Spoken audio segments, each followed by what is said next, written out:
कदम रख दिया। बलि नहीं मुक्ति। जैसे ही राघव अंदर गया, चमकती निशानी टूट गई और तेज रोशनी फैली। मोहिनी जोर से चीखी, नहीं रोई। आज पहली बार किसी ने मुझे नहीं, मेरे दर्द को चुना है। रोशनी के बीच मोहिनी का चेहरा एक आम लड़की में बदल गया। चारों तरफ जंगल और उस जंगल के बीच चल रहे थे दो जिगरी दोस्त, राघव और मोहन। भाई, इतना सन्नाटा ठीक नहीं लग रहा। डरपोक है क्या? बस थोड़ा रास्ता बचा है, गांव पहुंच ही गए। लेकिन सच ये था कि उस रास्ते पर हवा भी अजीब आवाज़ कर रही थी। पेड़ों की परछाइयों ऐसे लग रही थी जैसे कोई पीछे पीछे चल रहा हो। कि तभी अचानक राघव का पैर किसी चीज से टकराया। अरे, ये क्या है? जमीन पर पड़ा था एक चमकता हुआ सामान। ऐसा चमक रहा था जैसे चांद की रोशनी उसमें कैद हो। मोहन ने उसे उठाया। हाथ में लेते ही हवा अचानक ठंडी हो गई।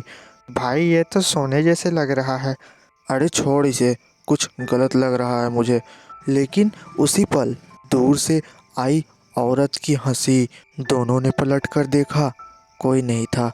राघव डरते हुए, भाई, अभी किसी ने हंसा था। चल जल्दी चल यहाँ से। लेकिन मन में लालच था। दोनों ने वो चमकती चीज अपने झोले में डाल ली और गांव की ओर बढ़ गए। घर पहुंचने के बाद रात का समय, पूरा गांव सो चुका था। सिर्फ कुत्तों के रोने की आवाज़ और दूर दूर तक फैला अंधेरा। राघव के घर के बाहर थोड़ी दूर पर एक पुराना पीपल का पेड़ था। उसी पेड़ पर नीचे दो आदमी बैठे थे, धीमी आवाज में कुछ बात कर रहे थे। राघव, ये कौन लोग हैं इस टाइम? अरे छोड़, हम अपने में रहते हैं। लेकिन तभी पीपल के पत्ते जोर से हिले और हवा ने ऐसा झटका मारा कि दोनों के बदन से सिहरन दौड़ गई। उसी वक्त पीछे से अचानक एक आवाज आई, अरे बेटा, इस टाइम यहाँ क्या कर रहे हो? दोनों चौंक गए। पीछे मुड़कर देखा, चाचा खड़े थे, सफेद दाढ़ी, आंखों में अजीब गहराई। चाचा, वो हम ऐसे ही। कि तभी राघव ने उस झोले से चमकती हुई चीज निकाली। यह क्या है? रास्ते में मिला, आप बताओ इसके बारे में। जैसे ही चाचा की नज़र उस सामान पर पड़ी, चाचा का चेहरा सफ़ेद पड़ गया। तुम दोनों ये कहाँ से उठाया राघव? जंगल के रास्ते से। चाचा ने ज़मीन पर बैठते हुए कहा, बेटा, ये सामान इंसानों का नहीं है, ये उस भूतनी का है जो राहगीरों को बहकाती है। इतना सुनते ही पीपल के पेड़ के नीचे बैठे दोनों आदमी अचानक गायब हो गए। राघव और मोहन की सांस रुक गई। अब ध्यान से सुनो, अगर ये चीज़ घर में गई तो आज रात कोई नहीं बचेगा। बेटा, ये जो चमकता सामान है ना, इसे मोहिनी की निशानी कहते हैं। मोहिनी? कौन मोहिनी? चाचा ने पीपल के पेड़ की तरफ देखा। हवा अचानक तेज लगने लगी।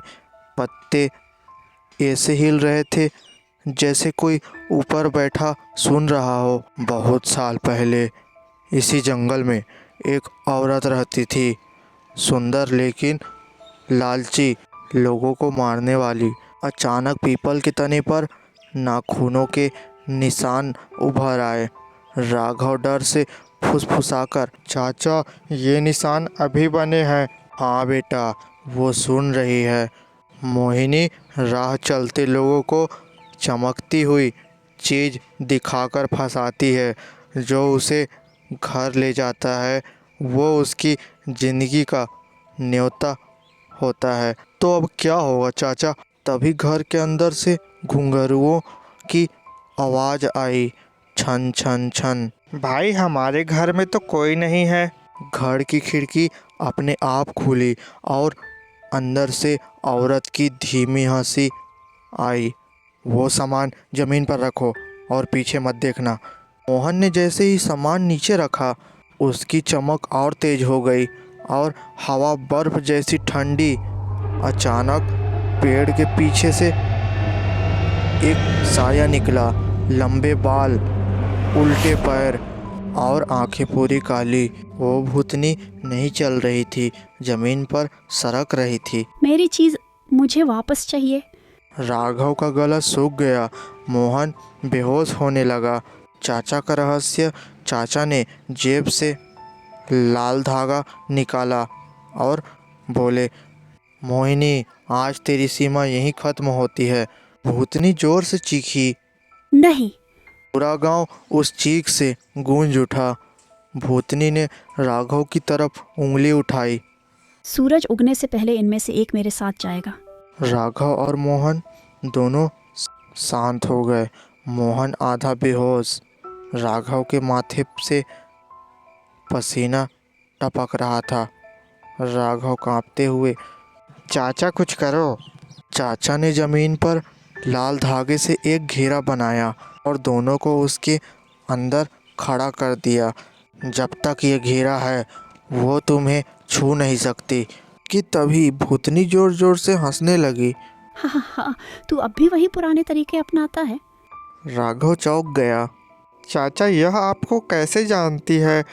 चाचा का सच, भयानक सच। चाचा ने भारी सांस ली। क्योंकि मैंने ही इसे बांधा था। मतलब?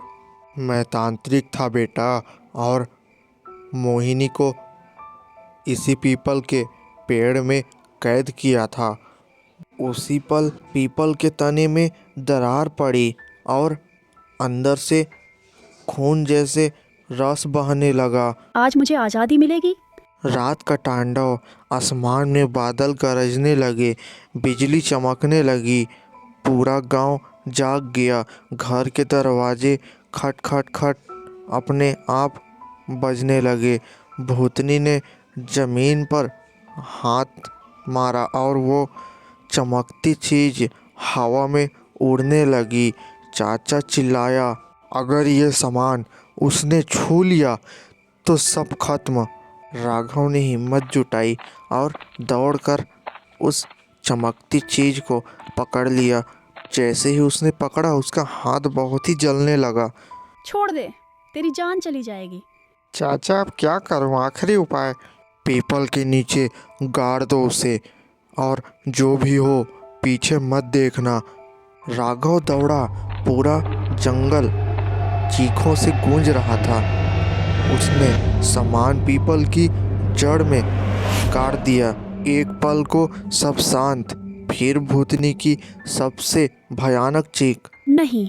सुबह का सन्नाटा। अचानक मुर्गे की आवाज़ आई। सूरज की पहली किरण पड़ी।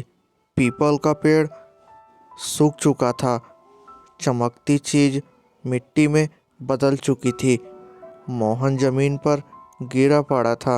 राघव रोने लगा। चाचा थके हुए बोले, अब वो कभी वापस नहीं आएगी। गांव वाले जमा हुए। सब कुछ सामान्य लग रहा था, लेकिन तभी एक बच्चे ने कहा, कल रात आपके साथ 2 आदमी बैठे थे, आज वो दिख नहीं रहे। चाचा ने कुछ नहीं कहा, बस पीपल के पेड़ को देखा, जहाँ 2 परछाइयाँ अब भी जमी हुई थी। चाचा पीपल के पेड़ को घूरते रहे। उनकी आंखों में डर नहीं था, पछतावा था। सच सच बताओ, वह 2 आदमी कौन थे? हवा फिर से चलने लगी, लेकिन इस बार ठंडी नहीं। वो आदमी नहीं थे बेटा, वो पहले शिकार थे। इतना कहते ही पीपल के नीचे जमी परछाइयाँ हिलने लगी। मतलब मोहिनी अभी भी? हाँ, वो पूरी तरह नहीं गई है। नई मुसीबत की शुरुआत। उसी पल गांव के बाहर से औरत की चीख सुनाई दी। बचाओ। तीनों ने एक साथ देखा। गांव की दिशा में धुंध उठ रही थी। राघव, कोई और फंस गया है। चाचा का चेहरा उतर गया। नहीं बेटा, आज वो खुद शिकार करने निकली है। चाचा ने जो गलती बात कही वो सुनकर राघव के पैरों तले जमीन खिसक गई और इस बार वो किसी एक को नहीं पूरे घर को ले जाएगी। गांव की ओर दौड़े तीनों। दौड़ते हुए गांव पहुंचे। एक घर के बाहर भीड़ थी। घर के अंदर से बच्चे के रोने की आवाज़ और घुंघरुओं की छन छन। चाचा ये तो वही आवाज़ है। हाँ, मोहिनी ने नई निशानी छोड़ दी है। घर की दीवार पर नाखूनों से लिखा था, आज रात कोई नहीं बचेगा। डरावना रहस्य। घर के अंदर एक और चमकती चीज पड़ी थी, पहली वाली से भी ज़्यादा तेज। मतलब एक नहीं, ऐसे कई चीज़ें हैं। जब तक ये निशानी जलती रहेगी मोहिनी अमर रहेगी। तो फिर उसे मारा कैसे जाएगा? चाचा ने राघव की तरफ देखा और बोले, उसके लिए किसी एक को जिंदा उसके साथ जाना पड़ेगा।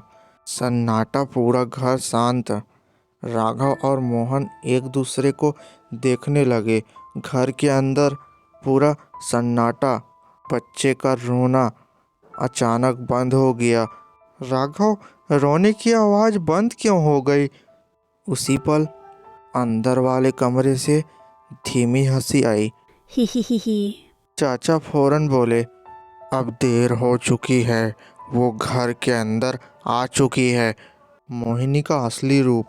कमरे का दरवाज़ा धीरे धीरे खुला। अंदर एक औरत खड़ी थी, सफ़ेद साड़ी, लेकिन चेहरा पूरा काला, आंखों से काला धुआं निकल रहा था। मोहिनी, तूने वादा तोड़ा तांत्रिक, अब कीमत चुकानी पड़ेगी। चाचा इसने आपको तांत्रिक ही कहा ना? चाचा की आवाज़ भरा गई क्योंकि मेरी वजह से वो ऐसी बनी। पुराना पास। चाचा जमीन पर बैठ गए। मोहिनी कभी भूत नहीं थी, वो इसी गांव की लड़की थी। अचानक दीवारों पर पुराने दृश्य चलने लगे, जैसे कोई फिल्म चल रही हो। गांव, शादी और फिर तांत्रिक क्रिया। मैंने ताकत के लिए उसे बलि बना दिया था। तो ये सब आपकी गलती है। मोहिनी जोर से हंसी। अब समझे क्यों मैं नहीं जाती। मोहिनी का ऑफर। मोहिनी राघव के सामने आई। उसकी सांस ठंडी थी। एक मौका है, अगर इनमें से कोई खुशी खुशी मेरे साथ आ जाए तो पूरा गांव बचेगा। मोहन रोने लगा। नहीं, मैं नहीं जाऊंगा। राघव चुप था, उसकी आंखें नीचे थी। दोस्ती की परीक्षा। राघव ने धीरे से कहा, तू घर का इकलौता बेटा है। नहीं भाई, मत करना ऐसा। राघव ने मुस्कुराने की कोशिश की। किसी को तो जाना पड़ेगा। राघव, अगर तू गया तो वापस नहीं आएगा। अगर मैं नहीं गया तो कोई भी नहीं बचेगा। जंगल की ओर मोहिनी ने राघव का साथ पकड़ा। जंगल का रास्ता अपने आप खुल गया। पेड़ झुक गए, हवा रोने लगी। मोहन जमीन पर गिर पड़ा। जैसे ही राघव ने जंगल में कदम रखा, उसके पीछे मोहन भी दौड़ पड़ा। अगर तू जाएगा तो मैं भी जाऊंगा। मोहिनी की हंसी रुक गई। पहली बार वो चौंकी। जंगल के अंदर जैसे ही दोनों दोस्त जंगल में घुसे, पीछे का रास्ता अपने आप गायब हो गया। चारों तरफ लाल धुंध, जमीन से आती फुसफुसाहट। लौट जाओ, लौट जाओ। मुझे यहाँ अच्छा नहीं लग रहा। राघव हिम्मत दिखाते हुए, तू डर मत, जब तक मैं साथ हूँ कुछ नहीं होगा। अचानक जमीन धंस गई और दोनों अलग अलग रास्ते में गिर गए। मोहन की परीक्षा। मोहन को होश आया तो वो एक पुराने कुएं के सामने था। कुएं के अंदर से आवाज आई, अगर राघव को बचाना है तो खुद को कुर्बान कर।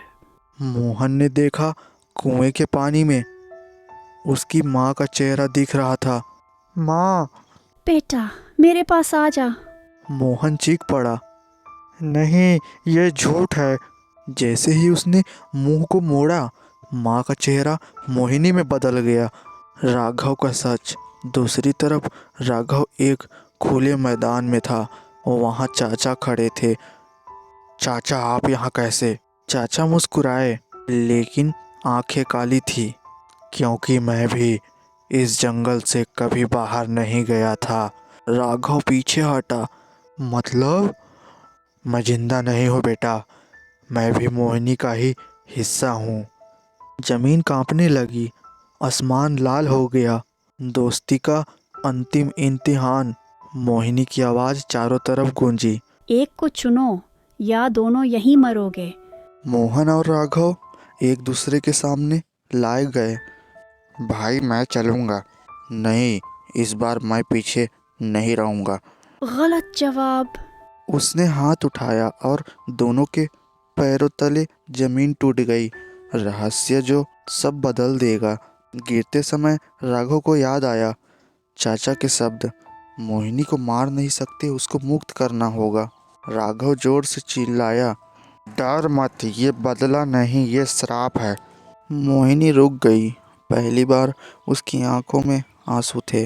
गिरने के बाद जमीन पर गिरते ही सब कुछ शांत, न हवा न आवाज़। राघव ने आंखें खोली। वो एक पुराने मंदिर के अंदर था। टूटी मूर्तियाँ, जली हुई अगरबत्तियाँ और दीवारों पर खून से बने चिन्ह। मोहन। कोई जवाब नहीं। पीछे से आवाज़ आई, वो अभी जिंदा है। राघव पलटा। सामने मोहिनी खड़ी थी, लेकिन इस बार उसका चेहरा डरावना नहीं था, आंखों में दर्द था। मोहिनी का अधूरा सच। दीवार पर दृश्य चलने लगे। एक लड़की, शादी के सपने और रात में तांत्रिक क्रिया।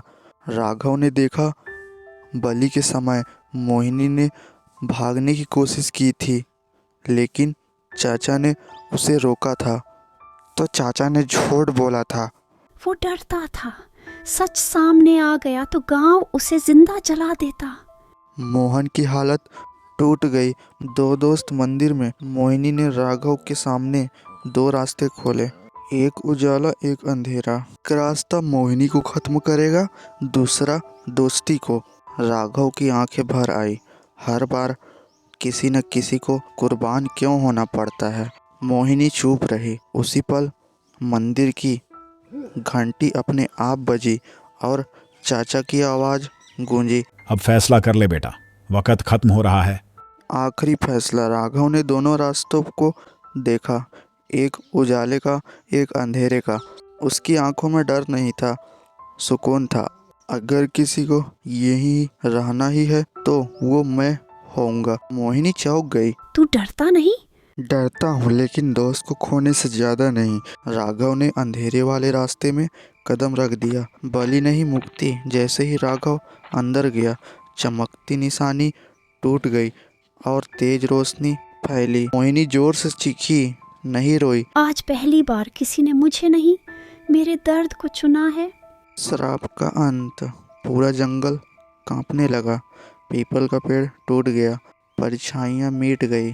चाचा की आवाज़ आखिरी बार गूंजी, माफ करना मुझे, और हवा में घुल गई। रोशनी के बीच मोहिनी का चेहरा एक आम लड़की में बदल गया। उसने राघव को देखा, मुस्कुराई और दोनों रोशनी में गायब हो गए। गांव में सुबह हुई, पंछी चहचहा रहे थे। मोहन अकेला खड़ा था उस जगह जहां जंगल था। अब वहां एक खुला मैदान था। कोई डर नहीं, कोई निशानी नहीं। तू गया नहीं भाई, तू सबको बचा गया। उसकी मुक्ति में एक छोटा सा उजाला चमका और बुझ गया। कुछ कहानियाँ डराने के लिए नहीं होती, कुछ याद करने के लिए होती है।